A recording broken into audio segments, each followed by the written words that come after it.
बिस्मिल्लाहिर्रहमानिर्रहीम अस्सलातु वस्सलामु अलैका या रसूलुल्लाह व अला आलिहि वसहबिहि के हबीबल्लाह। दोस्तों उम्मीद करदा सारे भाई खैरियत नाल होणगे। ਅੱਜ ਦੀ ਜਿਹੜੀ ਵੀਡੀਓ ਹੈ ਇਹ ਸਪੈਸ਼ਲ ਸਾਡੇ ਉਹਨਾਂ ਫਾਰਮਰ ਭਾਈਆਂ ਵਾਸਤੇ ਹੈ ਜਿਹੜਾ ਗਾਵਾਂ ਦਾ ਸ਼ੌਕ ਰੱਖਦੇ ਨੇ, ਜਿਨ੍ਹਾਂ ਨੇ ਆਪਣੇ ਕੋਲ ਗਾਵਾਂ ਰੱਖੀਆਂ ਨੇ, ਕਿਸੇ ਨੇ ਟ੍ਰੈਡੀਸ਼ਨਲ ਜਾਂ ਦੇਸੀ ਤਰੀਕੇ ਦੇ ਨਾਲ ਰੱਖੀਆਂ ਨੇ, ਜਾਂ ਜਿਸ ਬੰਦੇ ਨੇ ਕਮਰਸ਼ੀਅਲ ਤਰੀਕੇ ਨਾਲ ਰੱਖੀਆਂ ਨੇ, ਕਾਰਪੋਰੇਟ ਤਰੀਕੇ ਨਾਲ ਰੱਖੀਆਂ ਨੇ। ਹਰ ਬੰਦਾ ਗਾਂ ਨੂੰ ਆਪਣੇ ਤਰੀਕੇ ਕਾਰ ਨਾਲ ਚਲਾ ਰਿਹਾ ਹੁੰਦਾ ਹੈ। ਅੱਜ ਇਹ ਗਾਵਾਂ ਇਹਨਾਂ ਨੂੰ ਟ੍ਰੈਡੀਸ਼ਨਲ ਮਾਹੌਲ ਵੀ ਮਿਲਿਆ ਹੋਇਆ ਤੇ ਕਮਰਸ਼ੀਅਲ ਮਾਹੌਲ ਵੀ ਮਿਲਿਆ ਹੋਇਆ, ਕਿਉਂਕਿ ਅੰਦਰ ਸ਼ਾਵਰ ਵੀ ਲੱਗੇ ਹੋਏ ਨੇ। ਉਹ ਸ਼ਾਵਰ ਲੱਗੇ ਹੋਏ ਨੇ ਜਿਹੜੇ ਸਮਝ ਲਓ ਬਰਾਮਦੇ 'ਚ ਲੱਗੇ ਹੁੰਦੇ ਨੇ। ਬਰਾਮਦਿਆਂ ਦੇ ਵਿੱਚ ਵੀ ਦੀਵਾਰਾਂ ਥੋੜੀਆਂ ਹੈ ਨੇ, ਉੱਪਰ ਸ਼ਾਵਰ ਨੇ, ਤੇ ਉਸ ਤੋਂ ਬਾਅਦ ਜਾਨਵਰ ਜਿਹੜੇ ਨੇ ਨਾ ਉਹ ਨਾਰਮਲ ਉਹਨਾਂ ਸ਼ਾਵਰਾਂ ਦੇ ਅੰਦਰ ਖੜੇ ਨੇ। ਫਿਰ ਨਾਲ ਜਾਨਵਰ ਨੂੰ ਅੱਛੀ ਖੁਰਾਕ, ਸਾਈਲੇਜ ਮਿਲ ਰਿਹਾ, ਮਿਨਰਲ ਮਿਲ ਰਹੇ ਨੇ, ਵਿਟਾਮਿਨ ਮਿਲ ਰਹੇ ਨੇ, ਔਰ ਜਾਨਵਰ ਦੀ ਮਾਸ਼ਾਅੱਲਾ ਹੈਲਥ ਪੋਜੀਸ਼ਨ ਜਿਹੜੀ ਨਾ ਉਹ ਤੁਹਾਡੇ ਸਾਹਮਣੇ ਆ। ਉੱਪਰਲੀਆਂ ਗਾਵਾਂ ਇੱਧਰ ਨੂੰ ਮੋੜਿਆ ਜੇ। ਦੋਸਤੋ ਵੀਡੀਓ ਜਿਹੜੀ ਚੀਜ਼ ਅਸੀਂ ਡਿਸਕਸ ਕਰਨ ਜਾ ਰਹੇ ਹਾਂ ਉਹ ਨਾ ਕਿ ਜਾਨਵਰ ਦੀ ਖੁਰਾਕ ਹੈ, ਨਾ ਜਾਨਵਰ ਦੀ ਹੈਲਥ ਦਾ ਕੁਝ ਇਹਦੇ 'ਚ ਸੀਨ ਹੈ ਕਿ ਕਿਹੜੀ ਚੀਜ਼ ਨਾਲ ਜਾਨਵਰ ਮੋਟਾ ਹੋਏਗਾ, ਕਿਹੜੀ ਚੀਜ਼ ਨਾਲ ਜਾਨਵਰ ਦੀ ਪ੍ਰੋਡਕਸ਼ਨ ਜ਼ਿਆਦਾ ਹੋਏਗੀ। ਸਾਡਾ ਜਿਹੜਾ ਇਹਦਾ ਟੌਪਿਕ ਹੈ ਸਿਰਫ ਇੱਕ ਚੀਜ਼ ਦੇ ਉੱਤੇ ਹੈ ਕਿ ਇਸ ਜਿਹੜੀ ਚੀਜ਼ ਗੌਰ ਕੀਤੀ ਹੈ ਉਹ ਇਸ ਫਾਰਮ ਤੇ ਮੱਖੀਆਂ ਬਹੁਤ ਜ਼ਿਆਦਾ ਨੇ। ਫਾਰਮ ਤੇ ਨਾ ਖੁਰਲੀਆਂ ਦੇ ਵਿੱਚ ਜਾਨਵਰਾਂ ਦੇ ਉੱਪਰ ਵੀ ਮੱਖੀਆਂ ਬਹੁਤ ਜ਼ਿਆਦਾ ਬੈਠੀਆਂ, ਛਾਂ ਚੋਂ ਕੱਢ ਕੇ ਧੁੱਪ 'ਚ ਲੈ ਤੇ ਕੁਛ ਮੱਖੀਆਂ ਦਾ ਜਿਹੜਾ ਨਾ ਅਸਰ ਇਹ ਕਲੋਜ਼ ਕਰਕੇ ਜ਼ਰਾ ਵੱਡੀ ਕਰਕੇ ਤਾਂ ਹੈ।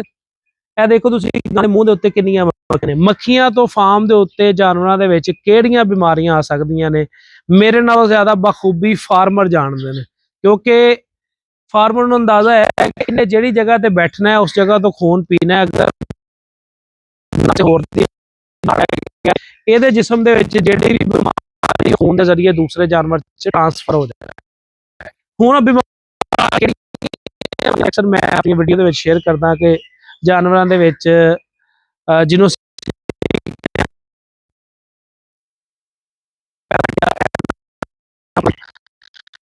ਕਾਫੀ ਟਾਈਮ ਬੋਲਿਆ ਤੁਹਾਡੇ ਸਾਹਮਣੇ, ਇਹਨਾਂ ਦਾ ਨੌਲੇਜ ਨਹੀਂ ਹੈ ਬੰਦਿਆਂ ਨੂੰ ਕਿ ਬਿਮਾਰੀ ਹੈ ਕੀ ਹੈ, ਬਿਮਾਰੀ ਦੇ ਸਿੰਪਟਮ ਕੀ ਨੇ। ਜੋ ਸਿੰਪਟਮ ਤੇ ਵੀ ਮੁਕੰਮਲ ਕਰਨੀ ਹੈ ਕਿ ਬਬੇਜ਼ੀਆ ਦਾ ਕੀ ਸਿੰਪਟਮ ਹੁੰਦਾ ਹੈ। ਬਬੇਜ਼ੀਆ ਦੇ ਵਿੱਚ ਕੀ ਹੁੰਦਾ ਕਿ ਜਾਨਵਰ ਖੜਾ ਜਾਨਵਰ ਨਾਰਮਲ ਦੁੱਧ ਦੇ ਰਿਹਾ, ਨਾਰਮਲ ਖੁਰਾਕ ਆ ਰਿਹਾ, ਨਾਰਮਲ ਖੁਰਾਕ ਖਾਂਦਾ ਜਾਨਵਰ ਜਿਹੜਾ ਨਾ ਆਪਣੇ ਪਿਸ਼ਾਬ ਦੇ ਵਿੱਚ ਖੂਨ ਦਾ ਆਣਾ ਸ਼ੁਰੂ ਹੋ ਜਾਂਦਾ ਹੈ।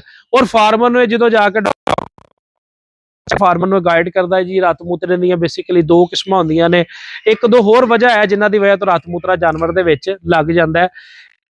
ਫਾਸਫੋਰਸ ਦੀ ਕਮੀ ਤੋਂ ਜਿਹੜਾ ਸਾਡੇ ਕੋਲ ਸਰੋਂ ਦੇ ਮੌਸਮ 'ਚ ਸਰਦੀਆਂ ਦੇ ਵਿੱਚ ਆਉਂਦਾ, ਜਦੋਂ ਅਸੀਂ ਸਰੋਂ ਕੱਢਦੇ ਹਾਂ ਰੱਜ ਕੇ ਪਾਉਂਦੇ ਹਾਂ, ਸਰੋਂ ਦੇ ਵਿੱਚ ਫਾਸਫੋਰਸ ਨਿਲ ਹੁੰਦੀ ਹੈ, ਥੋੜੀ ਹੁੰਦੀ, ਜਾਨਵਰ ਦੇ ਵਿੱਚ ਰਾਤ ਮੂਤਰਾ ਆਉਣ ਦੇ ਚਾਂਸ ਬਹੁਤ ਜ਼ਿਆਦਾ ਵੱਧ ਜਾਂਦੇ ਨੇ। ਇਹਦੇ ਵਿੱਚ ਜਾਨਵਰ ਦਾ ਬੁਖਾਰ ਨਾਰਮਲ ਰਹਿੰਦਾ ਹੈ। ਦੂਸਰਾ ਜਿਹੜਾ ਅੱਜ ਕੱਲ ਲੱਗਦਾ ਇਹਦੇ ਚ ਜਾਨਵਰ ਨੂੰ ਲੱਗਦਾ ਮਸਲਾ ਚਿੱਚੜ ਦੇ ਕੱਟਣ ਦੀ ਵਜ੍ਹਾ ਨਾਲ ਇਹਨਾਂ ਨਾਰਮਲ ਜਾਨਵਰ ਸਾਫ਼ ਨੇ, ਕਿਸੇ ਦੇ ਇਸ ਟਾਈਮ ਕੋਈ ਚਿੱਚੜ ਨਜ਼ਰ ਨਹੀਂ ਆ ਰਿਹਾ। ਅਗਰ ਅੱਲਾ ਨਾ ਕਰੇ ਇਸ ਫਾਰਮ ਤੇ ਕਿਸੇ ਜਾਨਵਰ ਨੂੰ ਕੋਈ ਮਸਲਾ ਬਣਦਾ ਤੇ ਅਸੀਂ ਚੈੱਕ ਕਰਦੇ ਹਾਂ ਬੁਖਾਰ ਜਾਨਵਰ ਪਲੱਸ ਹੈ, 4 ਹੈ, 5 ਹੈ, 6 ਹੈ ਜਾਂ 7 ਹੈ। ਇਸ ਬੁਖਾਰ ਦੇ ਉੱਤੇ ਜਾਨਵਰ ਦੇ ਜਿਸਮ ਦੇ ਵਿੱਚ ਚਿੱਚੜ ਦੀ ਵਜ੍ਹਾ ਉਹ ਜਰਾਸੀਮ ਗਿਆ ਹੋਏਗਾ ਜਿਹੜਾ ਜਾਨਵਰ ਨੂੰ ਨੁਕਸਾਨ ਕਰ ਰਿਹਾ ਹੋਏਗਾ, ਲੇਕਿਨ ਫਾਰਮਰ ਇਸ ਨੂੰ ਐਕਸੈਪਟ ਨਹੀਂ ਕਰ ਰਿਹਾ ਹੋਏਗਾ। ਉਸ ਦੀ ਬੜੀ ਵਜ੍ਹਾ ਕੀ ਹੈ ਕਿ ਕਿਸੇ ਵੀ ਜਾਨਵਰ ਨੂੰ ਚਿੱਚੜ ਨਹੀਂ ਲੱਗੇ ਹੋਏ। ਹੁਣ ਚਿੱਚੜ ਜਾਨਵਰ ਤੇ ਕੰਮ ਕਿਸ ਤਰ੍ਹਾਂ ਕਰਦਾ ਉਸ ਕੰਮ ਤੇ ਡਿਸਕਸ ਕਰੀਏ। ਚਿੱਚੜ ਜਿਸ ਟਾਈਮ ਲੱਗ ਜਾਂਦਾ ਕਦੀ ਵੀ ਖੂਨ ਨਹੀਂ ਪੀਂਦਾ, ਕੀ ਕਰਦਾ ਉਸ ਜਗ੍ਹਾ ਤੇ ਆਪਣਾ ਥੁੱਕ ਸੁੱਟ ਕੇ ਉੱਥੋਂ ਖੂਨ ਨੂੰ ਪਤਲਾ ਕਰਦਾ, ਉਸ ਤੋਂ ਬਾਅਦ ਉਹ ਖੂਨ ਪੀਣਾ ਸ਼ੁਰੂ ਕਰਦਾ। ਅਸੀਂ ਚਿੱਚੜਾਂ ਦਾ ਚਿੱਚੜ ਦੇਖ ਕੇ ਅਸੀਂ ਚਿੱਚੜਾਂ ਦਾ ਟੀਕਾ ਲਾ ਦਿੰਦੇ ਆ। ਉਸ ਟੀਕੇ ਦੇ ਨਾਲ ਕੀ ਹੁੰਦਾ ਬਾਡੀ ਦੇ ਬਾਹਰੋਂ ਜਿਹੜੇ ਚਿੱਚੜ ਹੈ ਨੇ ਉਹ ਸਾਰੇ ਉਤਰ ਜਾਂਦੇ ਨੇ। ਜਿਹੜਾ ਅੰਦਰ ਥੁੱਕ ਸੁੱਟਿਆ ਉਸ ਥੁੱਕ ਵਾਸਤੇ ਅਸੀਂ ਕੁਛ ਨਹੀਂ ਕਰਦੇ।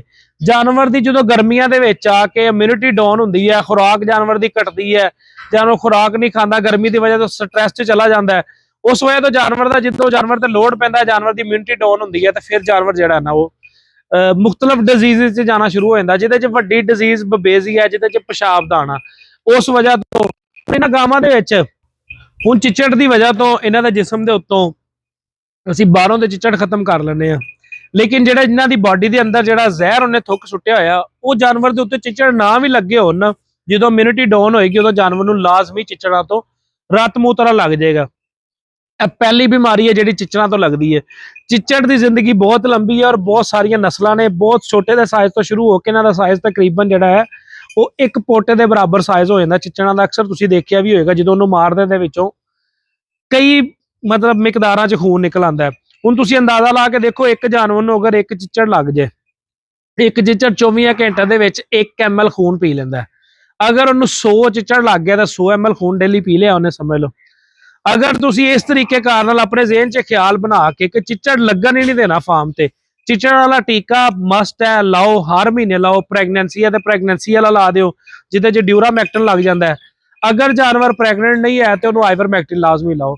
ਇਹ ਟੀਕੇ ਨੇ ਸਿਰਫ ਬਾਹਰੋਂ ਸਕਿਨ ਦੇ ਚਿੱਚੜ ਖਤਮ ਕਰਨ ਵਾਸਤੇ, ਮੱਖੀ ਦਾ ਅਸਰ ਖਤਮ ਕਰਨ ਵਾਸਤੇ, ਸਕਿਨ ਦੇ ਉੱਤੇ ਜਿਹੜੇ ਮਸਲੇ ਮਸਾਇਲ ਆਣੇ ਨੇ, ਹੁਣ ਜਿਹੜੇ ਜਿਸਮ ਦੇ ਅੰਦਰ ਜਰਾਸੀਮ ਚਲੇ ਗਏ ਨੇ, ਉਹਦੇ ਵਾਸਤੇ ਤੁਸੀਂ ਕੀ ਕਰਨਾ ਹੈ, ਤੁਸੀਂ ਕੋਸ਼ਿਸ਼ ਕਰਨੀ ਹੈ ਆਪਣਾ ਜਿਹੜਾ ਨਾ ਡਾਇਮੀਨਾਜ਼ੀਨ ਪਲੱਸ ਐਂਟੀਪਾਇਰੀਨ, ਇਹਨਾਂ ਦੀ ਫਾਰਮੂਲੇਸ਼ਨ 'ਚ ਵੀ ਆਂਦਾ ਟੀਕਾ। ਡਾਇਮੀਨਾਜ਼ੀਨ ਸਿੰਪਲ ਵੀ ਆਂਦਾ ਟੀਕਾ। ਹਰ ਜਾਨਵਰ ਨੂੰ 40 ਦਿਨਾਂ ਵਾਸਤੇ ਤੁਸੀਂ ਲਾਜ਼ਮੀ, ਪ੍ਰੋਨਿਲ ਦੇ ਨਾਂ ਤੋਂ ਆਂਦਾ, ਡਿਊਰਾਜ਼ੀਨੀਜ਼ੀ ਦੇ ਨਾਂ ਤੋਂ ਆਂਦਾ, ਸਿੰਪਲ ਡਾਇਮੀਨਾਜ਼ੀਨ ਦੇ ਨਾਂ ਤੋਂ ਆਂਦਾ, ਇਹ ਲਾਣੇ ਨੇ। ਇਹਦੇ ਵਿੱਚ ਟੀਕੇ ਹੋਰ ਵੀ 2 ਆਂਦੇ ਨੇ ਜਿਹਨੂੰ ਅਸੀਂ ਮੀਡੋਕਾਰਬ ਕਹਿੰਦੇ ਆ, ਜਿਹਦੇ 'ਚ ਇਮੀਜ਼ੋਲ ਆ ਜਾਂਦਾ, ਇਮੀਪ੍ਰੋ ਆ ਜਾਂਦਾ। ਇਹ ਵੀ ਜਦੋਂ ਜਾਨਵਰ ਨੂੰ ਅਸੀਂ ਲਗਾਉਂਦੇ ਆ, ਇਹਦੇ ਨਾਲ ਜਾਨਵਰ 24 ਤੋਂ 48 ਘੰਟੇ ਵਾਸਤੇ ਆਫ ਫੀਡ ਹੋ ਜਾਂਦਾ ਜਾਂ ਜਾਨਵਰ ਘੱਟ ਖੁਰਾਕ ਖਾਂਦਾ। ਇਸ ਕਰਕੇ ਇਹ ਚੀਜ਼ ਨਹੀਂ ਲਾਣੀ, ਕੋਸ਼ਿਸ਼ ਕਰਨੀ ਹੈ ਡਾਇਮੀਨਾਜ਼ੀਨ ਲਾਣਾ, ਜਾਨਵਰ ਆਪਣਾ ਖਾਣਾ ਪੀਣਾ ਨਾ ਛੋੜੇ। ਇਹ ਹੋ ਗਈ ਬਬੇਜ਼ੀਆ। ਹੁਣ ਆ ਗਈ ਥਲੇਰੀਆ। ਹੁਣ ਥਲੇਰੀਏ ਦੇ ਵਿੱਚ ਅਮੂਮਨ ਫਾਰਮਰ ਨੂੰ ਪਤਾ ਹੈ ਪਿਸ਼ਾਬ ਬਿਲਕੁਲ ਸਾਫ਼ ਰਹਿੰਦਾ, ਲੇਕਿਨ ਬੁਖਾਰ ਜਾਨਵਰ ਦਾ ਨਹੀਂ ਟੁੱਟਦਾ। ਜਾਨਵਰ ਦਾ 105 106 107 ਤੇ ਬੁਖਾਰ ਰਹਿੰਦਾ। ਟੀਕੇ ਲਾ ਕੇ ਜਾਂਦੇ ਆ, ਜਾਨਵਰ ਆਪਣਾ ਬੁਖਾਰ ਜਿਹੜਾ ਨਾ ਥੋੜਾ ਜਿਹਾ ਡਾਊਨ ਕਰਦਾ, ਫੇਰ ਜਨਾਬ ਟੀਕੇ ਦਾ ਅਸਰ ਮੁੱਕਿਆ ਨਹੀਂ ਤੇ ਖਤਮ, ਫਿਰ ਬੁਖਾਰ ਸ਼ੁਰੂ ਹੋ ਜਾਂਦਾ। ਫਿਰ ਡਾਕਟਰ ਜਾਂ ਫਾਰਮਰ ਐਟ ਦੀ ਐਂਡ ਕਿਸ ਫੈਸਲੇ ਤੇ ਪਹੁੰਚਦਾ ਕਿ ਇਹਨੂੰ ਲਿਆ ਕੇ ਜਿਹੜਾ ਨਾ ਸੀ ਇੰਜੈਕਸ਼ਨਾਂ ਦੇ ਵਿੱਚ, ਸਰ ਕੀ ਨਾਮ ਟੀਕੇ ਦਾ, ਜਦੋਂ ਬੁਖਾਰ ਨਹੀਂ ਥਲੇਰੀਏ ਦੀ ਵਜ੍ਹਾ ਤੋਂ ਟੁੱਟਦਾ, ਫਿਰ ਫਾਰਮਰ ਦੀ ਖੁਆਇਸ਼ ਹੁੰਦੀ ਕਿ ਜਲਦੀ ਤੋਂ ਜਲਦੀ ਲਿਆ ਕੇ ਹੁਣ ਅਸੀਂ ਬਿਊਟਾਲੈਕਸ ਲਾ ਲਈਏ। 9-10 ਹਜ਼ਾਰ ਰੁਪਏ ਦਾ ਉਹ ਟੀਕਾ ਲਾਣਾ ਤੇ ਫਾਰਮਰ ਵਾਰੇ 'ਚ ਸਮਝਦਾ ਬਿਮਾਰੀ ਆਉਣ ਤੋਂ ਬਾਅਦ। ਬਿਮਾਰੀ ਆ ਗਈ, ਦੁੱਧ ਵੀ ਖਤਮ ਹੋ ਗਿਆ, ਬਿਮਾਰੀ ਆ ਗਈ, ਜਾਨਵਰ ਨੇ ਜਿਸਮ ਵੀ ਤੋੜ ਦਿੱਤਾ, ਬਿਮਾਰੀ ਆ ਗਈ, ਜਾਨਵਰ ਨੇ ਖੁਰਾਕ ਵੀ ਘਟਾ ਦਿੱਤੀ, ਬਿਮਾਰੀ ਆ ਗਈ, ਤੁਹਾਡਾ ਖਰਚਾ ਦਵਾਈਆਂ ਦੀ ਸ਼ਕਲ 'ਚ ਵੀ ਕਰਾ ਦਿੱਤਾ। ਇੰਨਾ ਕੁਝ ਕਰਨ ਦੇ ਬਾਅਦ ਜਾ ਕੇ ਅਸੀਂ ਲਿਆ ਕੇ ਟੀਕਾ ਲਾਣੇ ਆ ਕਿ ਇਹਦਾ ਬੁਖਾਰ ਟੁੱਟ ਜੇ। ਇਸ ਤੋਂ ਪਹਿਲੇ ਹਿਫਾਜ਼ਤੀ ਟੀਕਾ ਇਹ ਹੈ ਕਿ ਤੁਸੀਂ 150-200 ਰੁਪਏ ਦਾ ਜਾਂ 250 ਦਾ 400 ਦਾ 1000 ਦਾ ਵੀ ਪੈ ਜੇ ਤੇ ਮੇਰਾ ਖਿਆਲ ਹੈ ਕੋਈ ਮੁਸ਼ਕਲ ਗੱਲ ਨਹੀਂ ਹੈ, ਅਗਰ ਤੁਹਾਡਾ ਜਾਨਵਰ 5-6 ਚੀਜ਼ਾਂ ਤੋਂ ਸੇਵ ਹੋ ਜੇ। ਥਲੇਰੀਏ ਵਾਸਤੇ ਤੁਸੀਂ ਲਾਜ਼ਮੀ ਜਾਨਵਰ ਨੂੰ ਟੀਕੇ ਲਾਓ।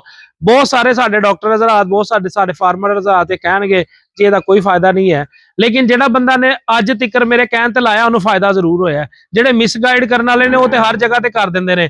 ਨਾ ਮੇਰਾ ਜਨਾਬ ਕੋਈ ਕਿਸੇ ਨਾਲ ਕਮਿਸ਼ਨ ਹੈ, ਸਾਦੀ ਜੀ ਗੱਲ ਹੈ, ਠੀਕ ਹੈ, ਕਿ 500-700 ਹਜ਼ਾਰ ਰੁਪਏ ਦਾ ਟੀਕਾ, ਉਹਦੇ ਪਿੱਛੇ ਕੀ ਕਮਿਸ਼ਨ ਕਿਸੇ ਨੇ ਰੱਖਿਆ ਹੋਏਗਾ? ਤੁਸੀਂ ਪਾਕਿਸਤਾਨ ਦੀ ਕਿਹੜੀ ਨੁੱਕਰ ਤੋਂ ਬਹਿ ਕੇ ਟੀਕਾ ਲੈਣਾ?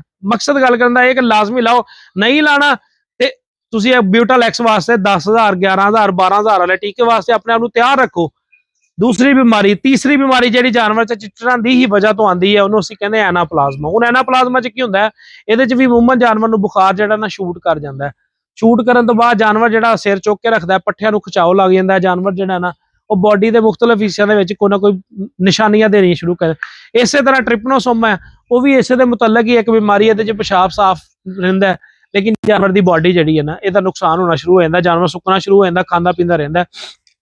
ਬਾਕੀ ਚਿਚੜਾਂ ਤੋਂ ਜਾਨਵਰ ਦੇ ਅੰਦਰ ਜਿਹੜੀ ਡੈਫੀਸ਼ੀਐਂਸੀ ਆਣੀ ਹੈ, ਕਮਜ਼ੋਰੀ ਆਣੀ ਹੈ, ਉਹਦਾ ਇਲਾਜ ਤੇ ਅਸੀਂ ਕਰ ਰਹੇ ਹੁੰਦੇ ਆ।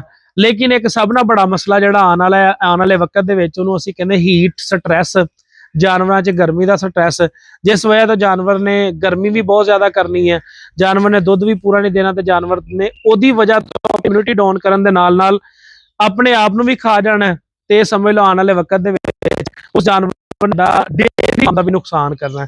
ਇਸ ਕਰਕੇ ਕੋਸ਼ਿਸ਼ ਕਰੋ ਆਪਣੇ ਜਾਨਵਰਾਂ ਦੀ ਟ੍ਰੀਟਮੈਂਟ ਮੁਕੰਮਲ ਕਰੋ, ਹਿਫਾਜ਼ਤੀ ਟ੍ਰੀਟਮੈਂਟ ਸਭ ਨਾਲ ਪਹਿਲੇ ਮੁਕੰਮਲ ਕਰੋ। ਸਬਸਕ੍ਰਾइब